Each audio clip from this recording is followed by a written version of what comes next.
welcome to Movies, Films, and Flicks. I am Colonel Mark Hoffmeyer, and joining me is a man who thinks that 1 + 1 + 2 + 1 = 6. It's Norbert Morvan. Flies are where men are most vulnerable, Mark. What's the line? How do you follow that up? Yeah, flies. Yeah. Yeah, Mustard says to Miss White, "You lure men to their death like flies," and she goes, "Flies are where men are most vulnerable." She's creepy as hell. I love it. You can't make an omelet without breaking an egg. But the cook is dead. So many puns in this movie, man. Oh man, so many puns. So we've been planning. So you and I, we have a list. You sent me a list months ago, and we've been working our way through it. And we had a bit of a break between our last episode and this episode, Howard the Duck and this. So I've been watching Clue a lot, and I watched it once without taking notes, and then I watched it again taking notes. I think this is a movie this is gonna sound really stupid, but you know how there are background movies, Norbert, where they're just you put it on. You go make yourself a ham sandwich, you come back, you miss 10 minutes, you're like, oh, okay, I get it. This movie, you really have to to get, this is such a stupid comment, but it's one movie where you have to pull an Antonio Banderas from 13th Warrior and just listen. That's right. You just have to, because you'll miss so many gags. Like when, what happened with the communist bit? Oh, that was a red herring. You just miss so much, these little tiny gags.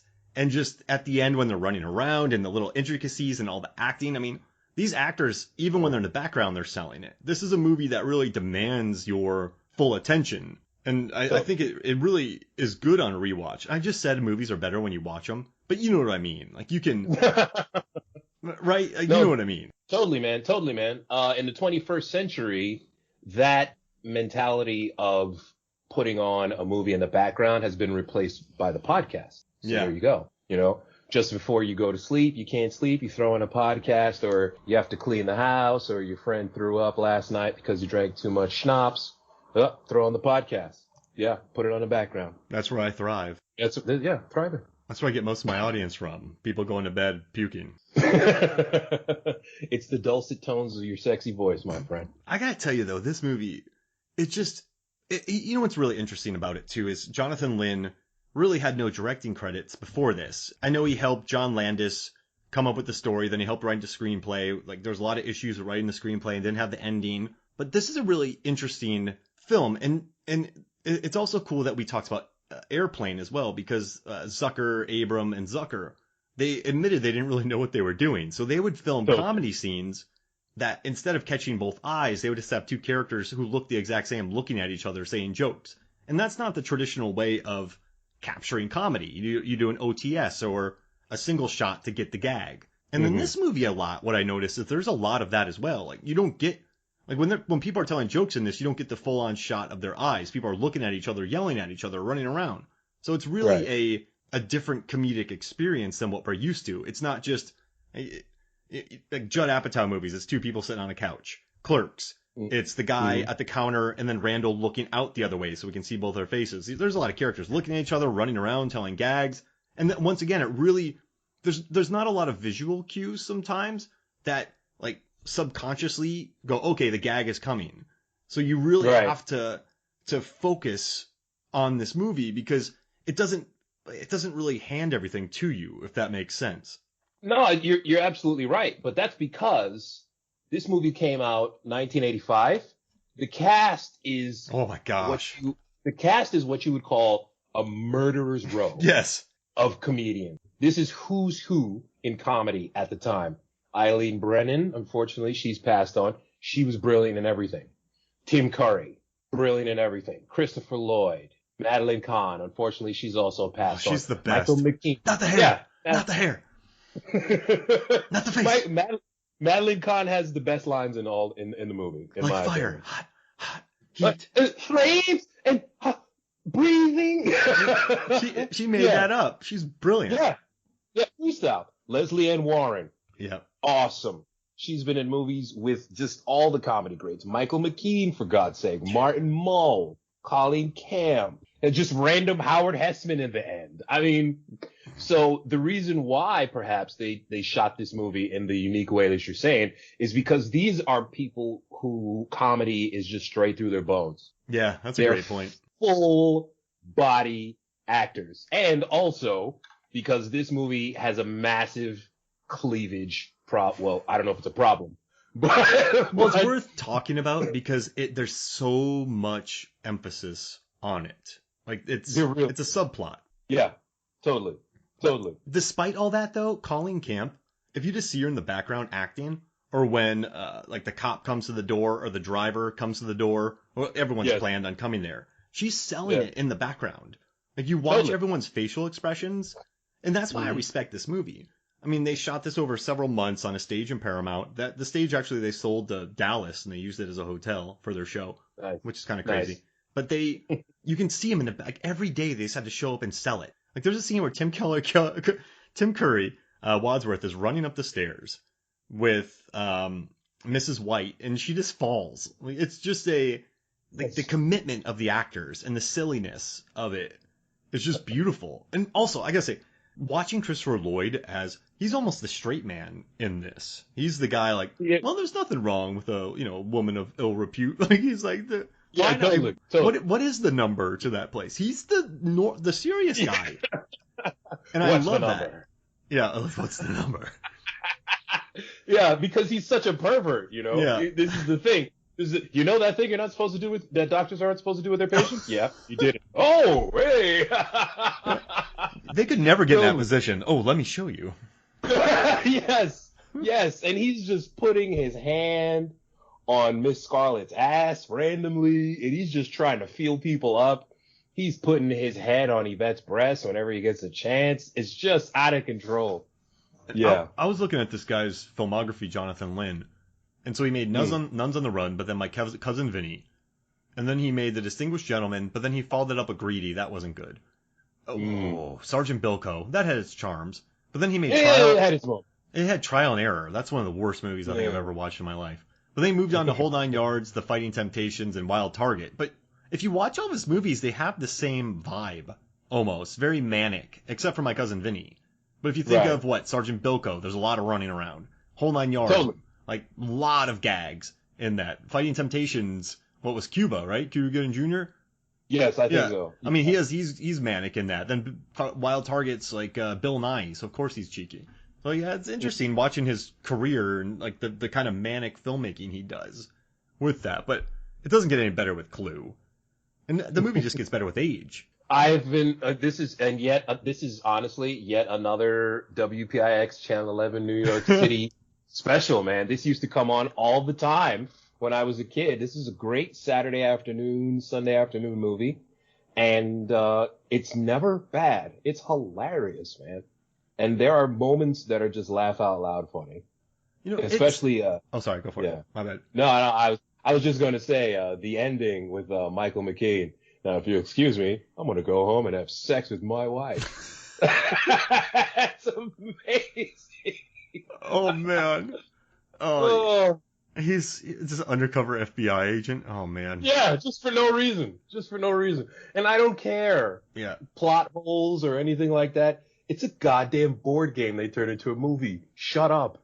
And let me tell you something, too. I think the murder, mystery, and solving is... They didn't care. No one cared about these. And they were going to do the whole gag about how they released 3 different... Like, around the country, they had 3 different endings, so people should go see it more than once. That's not... Come on, guys. Not a great idea. But it's... You know what I like about it is, like, the murder mystery is not important. To me, it's more about just the plethora of gags that just... Could it be that you're just mad that she... She turned down your things and now you're being rude to all of us? But this movie's so much about the journey, not the destination with me. And... I mean, just like, why is the car stopped? It's frightened. Yes, it's frightened.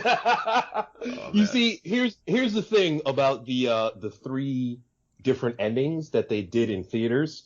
Each time you go, you would hopefully see a new ending. Ugh. 1985, that's not going to work. Okay, same reason why Police Squad, the TV show, goes on for 6 episodes. Nobody gets it. There's no laugh track. We don't understand. However, today, Police Squad is on DVD and the first Naked Gun movie. These are all-time classics. If you made a movie like Clue today with 3 different endings, each time you see it, it's got a different ending. I think this blows up, especially because of the different streaming services. I think it would really work out well. Roses are red, violets are blue, and I'll break your face. Yeah. Poetry. That's the greatest. That's like that's what top 5 quote. Go sleep it off. Like, oh, you suck at boxing. It's fine, man. It's cool. Yeah. Oh, I love that. You know what? Yeah. You know what makes this movie work too, though, is these actors. There's no wink at the camera, and no. Hopefully, listen. I'm a big fan of Ryan Reynolds. I like his acting a lot. But if he's in one of these movies, does he wink at the camera? Ryan Reynolds has been playing Van Wilder his entire career. I don't know what else to tell you. Sometimes he's Van Wilder with emotions, but most of the time he's Van Wilder. I just see him winking at the camera a lot, and I don't want that. I want 100%. Well, I think Sterling K. Brown would be good in it. I think Aubrey Plaza would be good in it. Yes. So you want to recast Clue? Yeah, I just thought about that. It's going to take a while, but I think that's pretty. Okay. I kind of like this. But what do you think? Like, do you like Sterling? I think Sterling K. Brown would be great. Okay, Sterling K. Brown would be Wadsworth. Ah, we are the same man. That's awesome. Sterling K. Brown, Wadsworth. Audrey Plaza, Miss White, because she's creepy. She's creepy.